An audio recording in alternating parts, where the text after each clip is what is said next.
রাজবাড়ীতে প্রথম ধাপে ভোট হবে জেলার পাংশা ও কালোখালী উপজেলাতে। ভোটের দিন এগিয়ে আসায় এই দুই উপজেলায় জমে উঠেছে প্রচার প্রচারণা।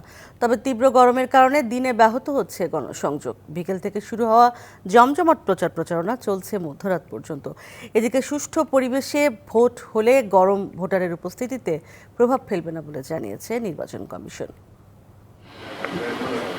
প্রতীক বরাদ্দের পর থেকেই জমে উঠেছে রাজবাড়ীর পাংশা ও কালুখালী উপজেলার নির্বাচন। ভোটারদের মন জয়ে নানা প্রতিশ্রুতি নিয়ে ছুটছেন ভোটারদের কাছে, বাড়াচ্ছেন গণসংযোগ।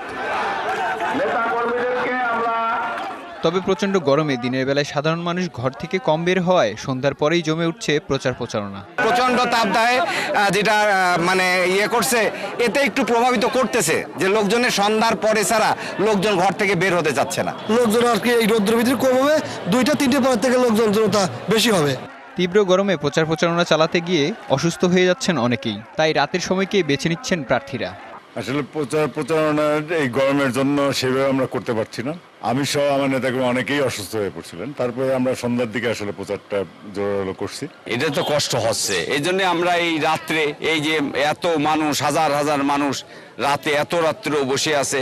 কেন্দ্রের পরিবেশ ভালো পেলে ভোটাররা ভোট দিতে আসবেন বলে বিশ্বাস নির্বাচন কমিশনারের। যদি ভালো পরিবেশ পায় তাহলে সেটাকে একটা উৎসব হিসেবে মনে করে, তো সেই উৎসবের অংশ হিসেবে আমরা মনে করি যে ভোটার উপস্থিতি ভালো হবে।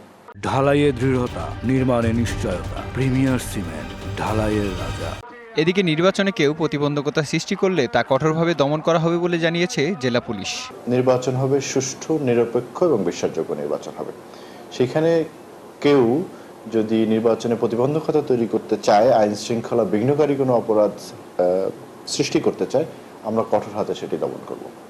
উপজেলা নির্বাচনের প্রথম ধাপে রাজবাড়ীর 2 উপজেলায় চেয়ারম্যান পদে লড়ছেন 5 জন। 8ই মে সুষ্ঠু ও শান্তিপূর্ণ ভোট হবে, এমনটাই প্রত্যাশা ভোটার ও প্রার্থীদের।